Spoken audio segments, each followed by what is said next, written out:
Hello and welcome to Books of Blood. My name is John, and today I've got a review of Remains by Andrew Cull. Now, this is actually the second time that I've tried to record this video or tried to make this or record this book review.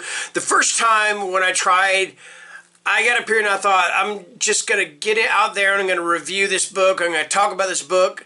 And I realized I wasn't exactly sure what I wanted to say about this book. So I originally thought, you know what, I don't know what to say. I'm not going to do a review of this book, but it's been eating away at me for the last 24 hours or so. So I feel like I do need to make a review of this book, get it off my chest, and be done with it, all right? Now, that's not to say that it's a bad book. It is certainly not a bad book. In fact, it's an excellent book, all right? So I'll tell you what I know about this book and about the synopsis and the plot of this book, and then I will give you my thoughts on this book, all right? So the beginning of the book opens with Lucy, and Lucy is staying or residing at the William Tuke Psychiatric Hospital. She is there on a voluntary basis. She can leave anytime she wants, all right?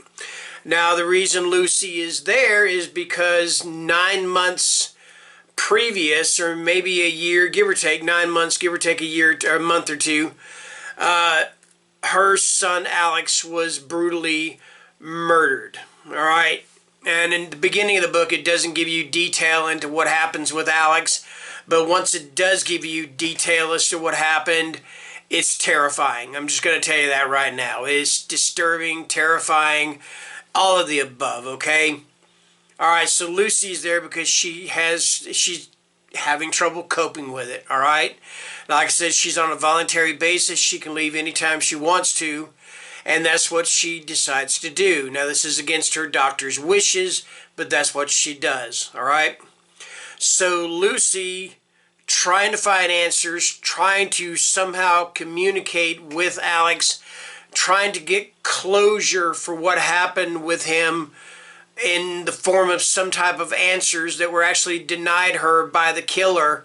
And I don't want to spoil too much. I don't think this is actually a spoiler, but she's not able to get closure because the killer took his own life after taking Alex's, all right?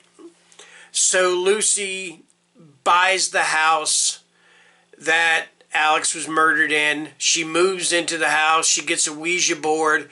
She tries to communicate with Alex, and she communicates with something. And she keeps getting these kind of cryptic messages etched into the walls, into different places. And she's like, well, is this Alex? But at the same time, she feels like there's something else in the house, something darker in the house than her son. You know, she's not getting a good vibe off of this, all right? So that's pretty much the gist, the plot, the synopsis of Remains, all right? Now, the reason at the time I was having so much trouble trying to figure out what to say about this book is because the narration in this book is so unreliable that I questioned so many things throughout this book as to when they were taking place, all right? There's a scene in the book where Lucy is like looking through some files, kind of fact-checking what happened with Alex and with the murder.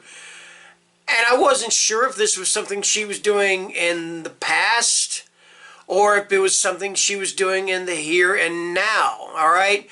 And there are also times in this book where people come to see her, and I found myself questioning, when are they coming to see her? Are they coming to see her? Is this in the past? Is this in the future? Or I don't think it was anything in the future. And then because of the ending, I don't think there was anything in the future, and I hope that's not a spoiler. But her husband comes to see her, her ex-husband now. They divorced after Alex's death, and probably because they couldn't coexist with what happened, all right? Then there's these three kids that come up, and you know how kids are with what they believe to be haunted houses. They're like, oh, I dare you to do this or whatever. And I wonder, when did this happen? Did it happen while she was in the house, or did it happen when, all right? Same thing with her husband. Did he visit her in the here and now, or did he visit her in the past? Is she even in the house at the particular time? I'm not sure, because like I said, the narration is so unreliable that I'm just like, what the hell is going on, all right? And that's not a bad thing. That is not a bad thing at all, okay? And I'm going to say the reason I think the narration is so unreliable is because one thing about this book is that there is death and there is grief throughout this book, all right? I mean, every page is just literally soaked in grief and death. It's like just somebody turned it into this black, both of them into this black liquid, and just poured it all over the page, all right? And I think that's the reason we have the unreliable narration, because Lucy is so lost in her grief and with what happened to Alex, and with wanting answers, that her head's not on straight, all right? And that's why we have the unreliable narration, because we are living vicariously through Lucy. I felt so sorry. I felt so bad for this woman. I even feel a tear coming to my eye now, you know, but I felt so bad for this woman and what happened. Nobody should go through that. Nobody. You know, especially the circumstances of his death, and I'm not going into detail about that. I'm not trying to gross anybody. If you want to know, read the book, all right? But that's why we have such unreliable narration in this book, is because we're living vicariously through Lucy, through what's going on with her, all right? So those are my thoughts. Those are my thoughts on this book. That's my synopsis. Those are my thoughts on this book. This is a definite 5-star book, all right? It's a haunted house story. It's kind of a ghost story. It's a story about grief, about death, and it's just fantastic. I loved it, okay? There you go, all right?